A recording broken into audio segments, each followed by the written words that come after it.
Okay, Bez Hashem Yisbarach, we're starting today's daf Kuf Tes and Chulin, and we're actually holding in the middle of a sugya, so I wanted to just back up a little bit to Kuf Ches and base to just recap where we're holding. So we're handling a Shaila Machlekes Rabbi Yehuda and the Chachamim and the Tanakama about when a little bit of milk falls onto a chaticha of basar and the iser of basar b'chalav gets mixed together. So we're talking about where it was mixed or it was covered or it wasn't mixed or wasn't covered.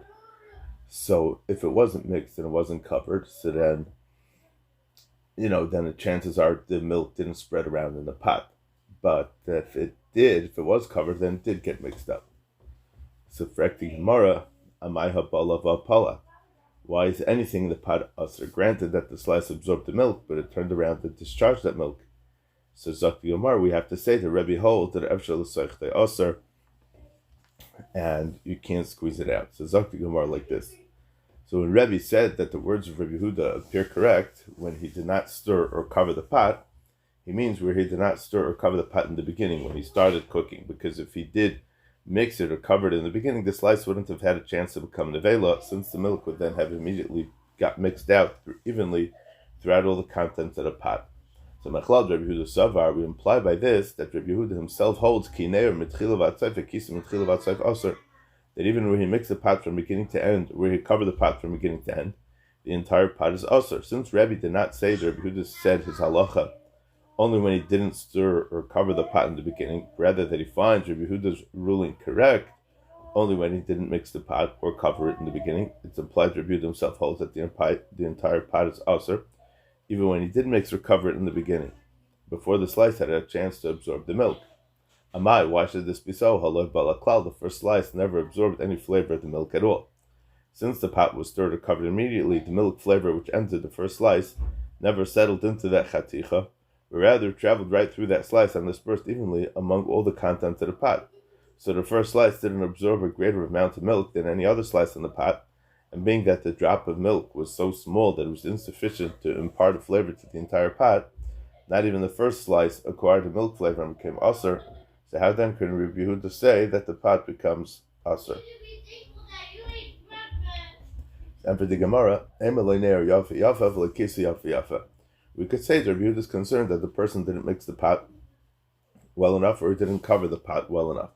So even where a person mixes or covers the pot immediately, Rebbe Yehuda worries that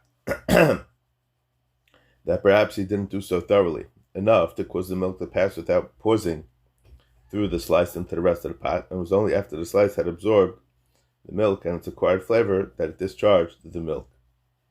Okay, so having demonstrated that there's a sheet of Tanoim which holds that a slice that acquires the flavor of milk, a tam of chalav, remains aser, even though and even after the tam of chalav have been squeezed out of it, meaning Rebbe Yehuda and Rebbe, the Gemara proceeds to demonstrate that there's other sheetas as well from Tanoim. Mamar, we learned in the Brais of the Chachamim Kshenir v'chisa, the words of the Chachamim that are matir everything in the pot, including the slice on which the milk fell, appear correct when he stirred or covered the pot. Umay nir, umay kisa, what's the meaning of he stirred and what's the meaning of he covered the pot? If you say that he stirred the pot only at the end, after it absorbed the tam of the chalav, but it didn't mix it in the beginning, before the slice absorbed the milk flavor,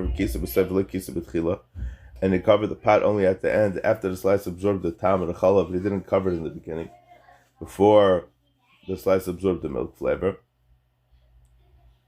and he covered the pot only at the end, after the slice absorbed the milk flavor, but he didn't cover it in the beginning, before the slice absorbed the flavor. But he said in Rebbe Yehuda's words appear correct to Rebbe in such a case, meaning that you have established already previously in the Gemara that Rebbe holds that once a slice acquires a milk flavor, it becomes inherently also forever chaticha nasa nevela, even if the milk is subsequently squeezed out. And whenever he didn't mix or cover the pot immediately before it got the flavor of the milk, the entire pot's contents are aser. So Zakti Gemara, what do you have to say? Rather, it means that he stirred the pot from beginning to end, or covered the pot from beginning to end. In this case, Rebbe agrees with the Chachamim who are matir the pot's entire contents, including the chaticha upon which the milk fell, since the milk mixed through the pot right from the beginning and didn't have a sufficient amount to give a flavor throughout the entire pot. He does not agree with Rebbe Yehuda, who says that even in this case we're concerned that perhaps the person didn't mix the pot properly and prohibit the entire pot. Mechlal d'Rabbanan Savri, and with this we could imply that the Chachamim themselves hold, and Ner Basayf, Le Ner Batchila, even where he mixed the pot only at the end, it didn't mix it in the beginning, Kisa Basayf, Le Kisa Batchila, or where he covered the pot only at the end, but didn't cover it in the beginning. Mutter, everything, including the original Chaticha, is going to be mutter. Alma Kasavri Afshal Sech the mutter.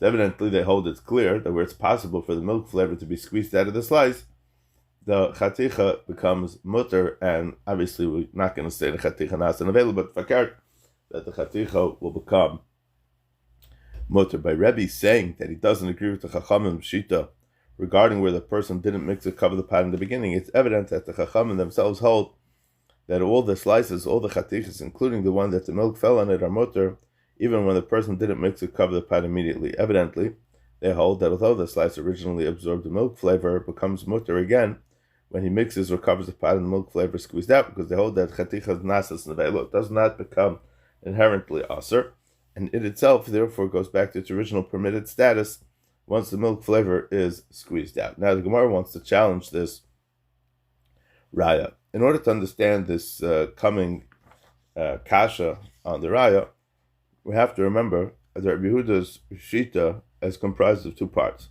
Number one, where the drop of milk is sufficient, is strong enough to give a flavor into the first chaticha, even if it's not going to go through the whole pot, and the first slice is rendered an avela and also forever, meaning chaticha nas and avela. Number two, this newly created avela makes all the other slices in the pot aser in minute concentration for a min b'mina lebatel. The Gemara's understanding up to this point has been that the Chachamim are coming to argue on the first part of Rabbi Yehuda's psak, and this understanding is based on the assumption that the word it that the Chachamim used, unless it imparts a flavor into the soup, the roitev and the other things, it refers to the drop of milk. The Chachamim mean that nothing in the pot, even the original slice, is aser, even though the pot wasn't mixed at the beginning but only in the end, unless a drop contains enough milk to give a flavor into the entire contents of the pot. The reason for this is that the Chachamim hold that the basar itself doesn't become aser as an avela, so it cannot make anything else in the pot aser b'minai. Only if there's enough milk to give a flavor into the entire pot would anything in the pot be aser. Okay, Amalei Rav Achim Difti Ravina. Rav Achim Difti said to Ravina, "Mimayde be'efshel seich de pligi." What basis do you conclude that the machlekes is regarding where it's possible for the milk to be squeezed out? Perhaps even in a case where it's possible for the milk to be squeezed out, everyone is masking that the original slice remains aser. And here the machlekes is regarding taruvis of min b'minai. And perhaps the chacham agree that the original slice upon which the drop landed remains aser because it's considered an avela. Wait. Rabbi Yehuda l'tamei, and Rabbi Yehuda is l'shitasai damar min b'mina le'batel, because he says that min b'mina does not become nullified.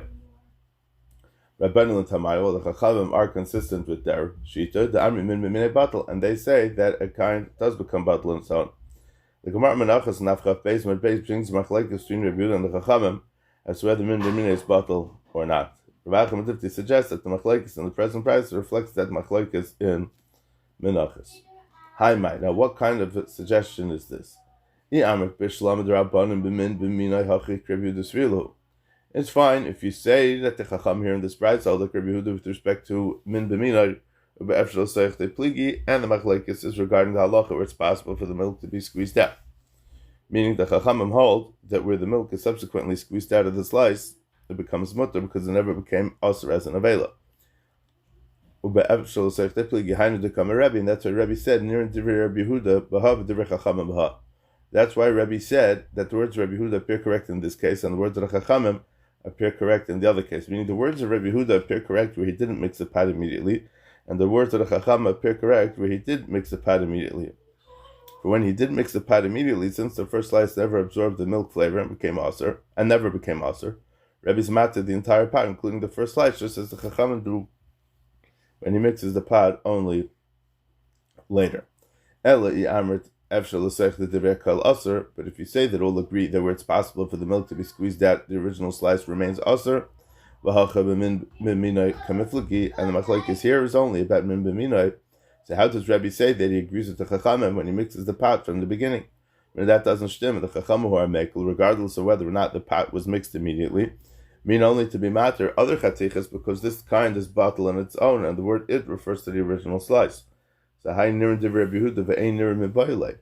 This is what he should have said. The words of Rabbi Yehuda appear correct when he didn't mix the pot from the beginning, and they do not appear correct when he did mix the pot from the beginning. Since the Chachamim are not mechalek between when you stirred the pot from the beginning or not, they evidently share Rabbi Yehuda's concern that even if you mix the pot from the beginning, you might not have stirred it properly, and we therefore treat it the same as if the pot had not been stirred in the beginning. And there's nothing more to be said about this matter. Clearly, our original understanding of the machlekes is correct, that the Tanam and the Braisa are arguing about the issue of whether a chaticha that absorbed the tam of chalav is going to be mutter when it's squeezed out of it or not. And Rashi comments that in light of the fact that Rebbe in this Braisa and Rav, Reb Chanina and Rabbi Yechanan and Kufches Amud Aleph all go according to Rabbi Yehuda, that once a slice of meat acquires a flavor of milk, it becomes inherently ulcer and remains so even if the flavor is subsequently squeezed out. Allah is like Rabbi Yehuda in this matter, because although Shmuel and Rish Lakish disagree on Daf Kufches and hold that the chaticha does not become an avela, we have a rule that whenever we have be'isser, the halacha is like Rav, and when it comes to mamanis, the halacha is like Shmuel. So here it's isser, so the halacha is like Rav, and also that we pass like Rabbi Yechanan over Reish Lakish. Okay, and there's a lot of Torah to see over here on this, how to understand what's the pshat in the rest of the machlekes, but that will be that, and we will continue on with the Mishnah. Okay, so to Halug Mishnah. To know what we're going to be talking about over here.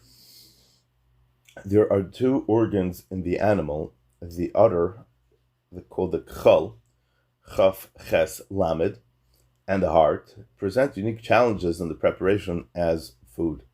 As a result of a distinctive feature possessed by each organ. The chal's distinctive feature is, of course, the fact that it's filled with milk and contained with tiny sacs, which contain the milk. Since the udder itself is meat, these sacs must be drained of their contents before the udder can be processed. Now, the heart's special feature is blood-related. Besides for possessing blood absorbed within its meat, in which way it's no different from any other piece of meat, the heart also possesses gathered blood pooled within its chambers, and this results in the heart not responding to the standard method of koshering and removing the blood, which would be effective for other pieces of meat of the animal, in which the blood is absorbed but not gathered. The Mishnah will first discuss the din of the chal and then move on to the din of the heart. Minat Torah, the issur against cooking and eating meat with milk applies only to milk that was milked from a live cow, sheep, or goat, and does not apply to chalav shchuta, the chalav shchuta, the milk found in the udders of a shechted animal, which is learned out from the pasuk, which is understood that the issur applies only to milk of an animal that's fit to be a mother, to the exclusion of milk extracted from an animal that's already geshechted, which is no longer fit to be a mother. Midrabanan, however, the milk found in the udder of a shechted animal is usher with meat. So Zak the Mishnah, Hakecho, concerning the udder, Kairai Umaites Chalavai, one tears it open before you prepare it and you extract the milk. The Gemara will discuss whether the Mishnah refers to preparing the udder through cooking or through roasting, and the nature and extent of the tearing will also be explained. Loi Kara, if he didn't tear it open but rather prepared it as is, Einay over alav, he is not over because of it, meaning he does not get malchus for being over in the Issa Deraisa of Basa B'Chalav, and even if he eats it, for being over on the Issa Deraisa against Basa B'Chalav. The reason for this is, as explained before, the milk of a shechted animal is not also in a Torah. The Gemara will discuss whether it's a Issa D'Rabbanan against eating such an untorn udder. Okay, now how do you prepare the heart? The Torah asks eating any animal blood. Accordingly, it's also to cook any meat before the blood is extracted through either salting or roasting. Salting or roasting, however, are effective in extracting only blood absorbed in meat, not collected blood. The heart, which contains both absorbed blood in its tissue and collected blood in its cavity, are not going to be mutter through salting or roasting alone, and requires an additional procedure soon to be prescribed in the Mishnah. Okay, even though the Mishnah Be'ikr in this parak is dealing with Basa B'Chalav, our Mishnah discusses the extraction of the heart's blood because of the similarities between it and the udder that we're talking about previously in the Mishnah. So halev kairei umaytes damai, you have to tear it open and extract its blood. In addition to salting the heart must be torn open, and the blood that has collected should be allowed to drain out. Like karoi, if you didn't tear it open, but rather prepared it as is, any overlove, it does not get malchus for eating the dam. I'm sorry, it's not chayv karas for eating dam. The Gemara increases and Daf Chav Beis explains that this refers specifically to the heart of a bird, because it's very small, it doesn't contain the minimum shear of a kezayis adam in order to be chayev karas. However, if a person eats the heart of an animal, which was not torn open prior to the cooking, he would be chayev karas since the cavity does contain a shear of a kezayis.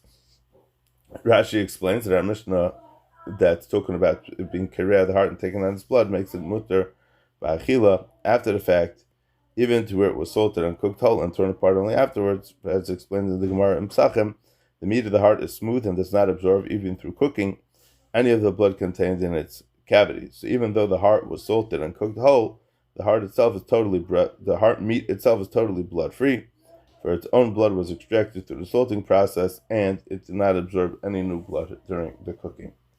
Okay, Amud Beis, Reb Zera Amarav. Reb Zera said in the name of Rav, Eine over love mutter.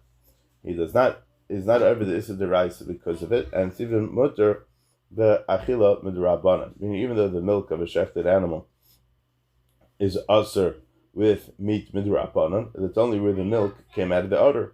Here, however, the milk is absorbed in the udder and never came out, so it's not even an Issa Derabanan, meaning even though the milk was originally stored in the udder and the milk containing sacks, and now it had been absorbed in the actual meat of the udder.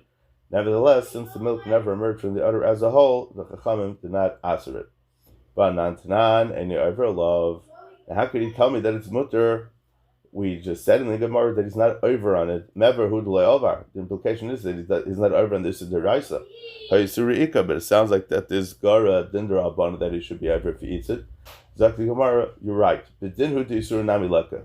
Meaning, the Mishnah should have said that it's mutter, for there's not even an Issa D'Rabbanan to eat it. V'aydi de balamis na seifa halev kairei umaytzi estamai like kairei ain't over alav. But since the Tana wanted to say in the next din that regarding the heart, a person must tear it open and take out its blood, and if he didn't tear it open, he's not over on account of it. Hausamever hudlei avar isurika. Over there, the Tana was compelled to phrase his halacha in this manner, because there is a halacha that he does. It's not just that he's not over. It could be that he's not over the isser of dam by eating it, but there's still. He's not going to get karas for eating it, but there's still going to be an isser midrabanan to eat it. So Tananami Reisha any overlove. So he said in the first halacha regarding the udder as well, in terms of he does not transgress on account of it, even though eating it is actually mutter entirely.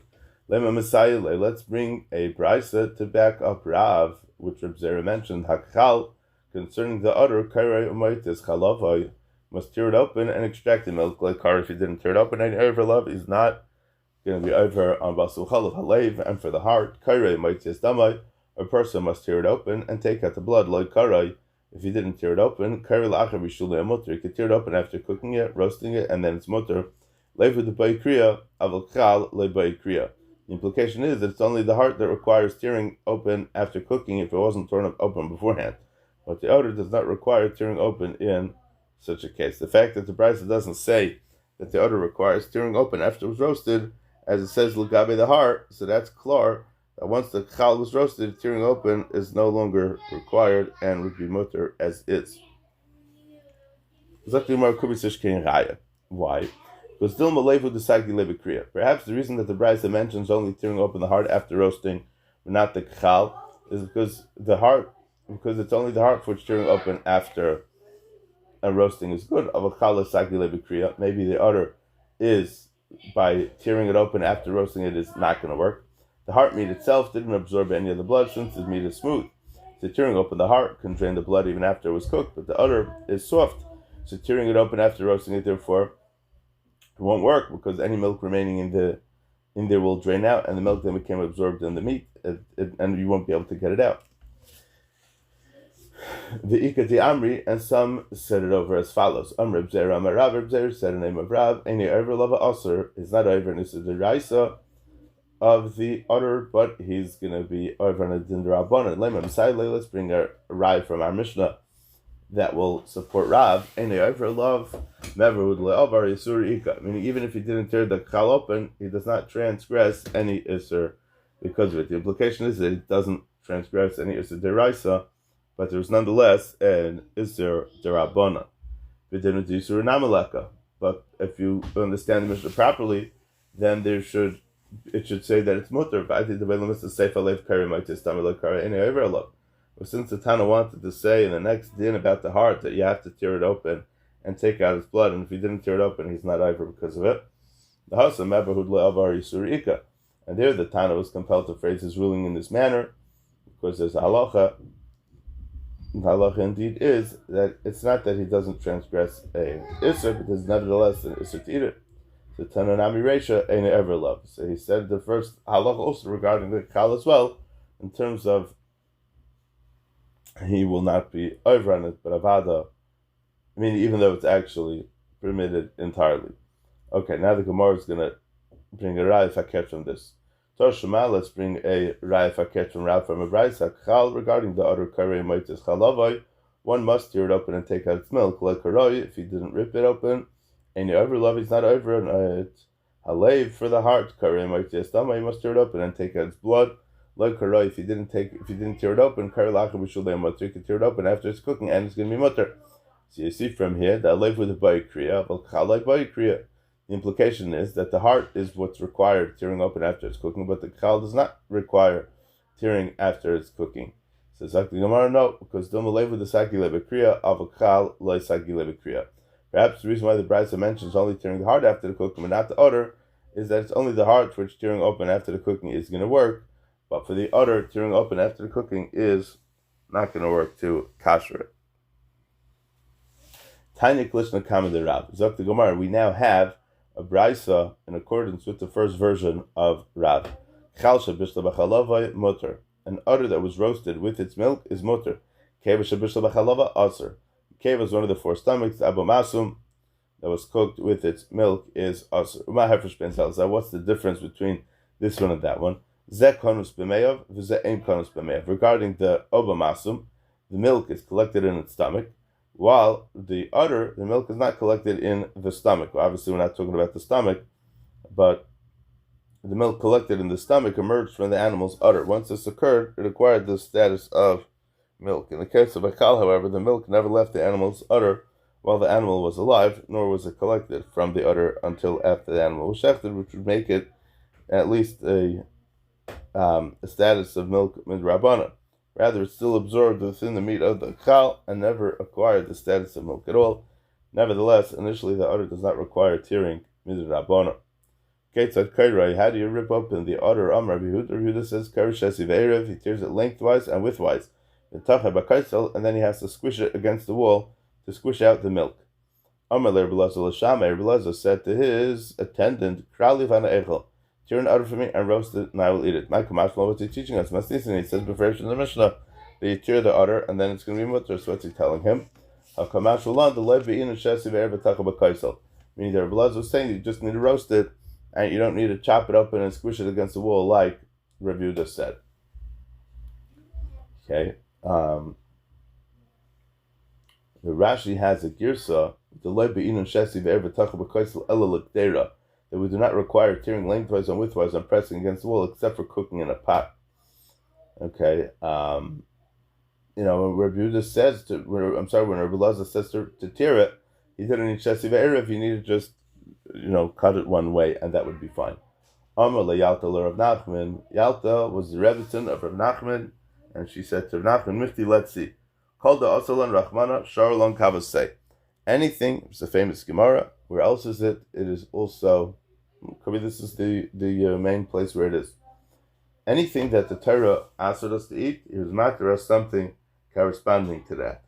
For every food or act which the Torah asks us, there's another food or act which the same pleasurable sensation can come from, and it's going to be mutter, as the Gemara will explain. This was purposely planned by HaKadosh Baruch Hu, So we recognize his kavana in answering any given item was not in order to deny us the pleasure inherent in them, because you could still be nene from it.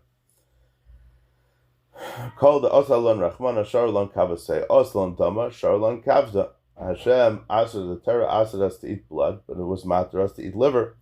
The liver is made up entirely of hardened blood and it tastes like blood. Nida Dam Tayar, if it made relations with a Nida, but was matter relations with the woman who has discharged Demei Tara. There's certain days after giving birth are Demei Tara, which don't make her usher for relations. Nowadays, even the discharge of Demei Tara makes a woman usher. And Yalta was talking about specifically what's midiraisa. Chelav behema, chelav chaya. Hashem forbade us eating the chelav of a domestic animal, but was matter chelav of a wild animal. The Torah says any chelav of an ox, lamb, or goat you shall not eat. And those are the three types of kosher domestic animals. The chelav of undomesticated animals is mutter. Chazir, meichad shibuta. He forbade eating pork, but was matter the brains of shibuta. Shibuta is a kind of kosher fish whose brains taste the same as pig meat. As very interessant, Shibuta, there's a whole talk about Shibuta. It swims around the whole week, but on Shabbos it rests. Relation Shabbata, Ayin Sham, in the beginning of the second parak of Kedushin, where we wrote about it. Gerusa, Lishna de Kabra. Gerusa is a kind of bird, but was matir fish tongue. Gerusa is a non-kosher bird. We mentioned it on Samach Beis and Beis, and the fish tongue tastes the same. Tosfos in my cousin says that the word kaver does not refer to fish in general, because obviously not all fish tongues taste the same. Rather, kaver here means a specific type of fish. The tongue of this species tastes like gerusa. Eishes, ish, gurusha, b'chaye baila. Forbade relations with the married woman, but was matter relations with the divorcee when her husband is still alive. Eishes, ach, yavama. Forbade relations with one's brother's wife, but was matter yavama. Kusis, yifas tayar. This week's parsha. Hashem forbade relations with the kusi, but was matter the beautiful captive. Right? There's certain conditions, as the Gemara Kedushin Daf Chof Aleph explains. Be'inan lamechal bisr bechalva, amalu Rav Nachman l'tabachi zviku lo kachli. I would like to eat something that has the taste of meat cooked with milk. Rav Nachman ordered the chefs to impale for her udders on a spit and roast them, without tearing them open at all, so that the milk will not drip out during the roasting, but will get absorbed into the meat of the udder. She'll get a taste of basar b'chalav. Is the kasha azay? But we haven't learned koiroi. You have to rip it open. How could Rav Nachman command his chefs to roast an udder without tearing it open? Even the first version of Rav, which holds that an udder roasted without tearing it is mutter, he holds that this is true only after the fact. Initially, however, one will certainly tear the udder, as we said in the Mishnah. Like the Gemara, Rav Nachman holds that the Mishnah pertains only to cooking an udder in a pot. As for roasting, there is no tearing required at all, and that would stem with the girsa that we had in Rashi in the beginning of the Gemara, where its milk will not be extracted by tearing the udder open or pressing it against the wall before it's cooked.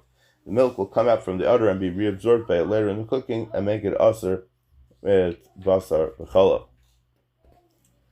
V'hakatani, but that brisa said that we mentioned before, shabishlai, an udder that was cooked with its milk is mutter di eved in.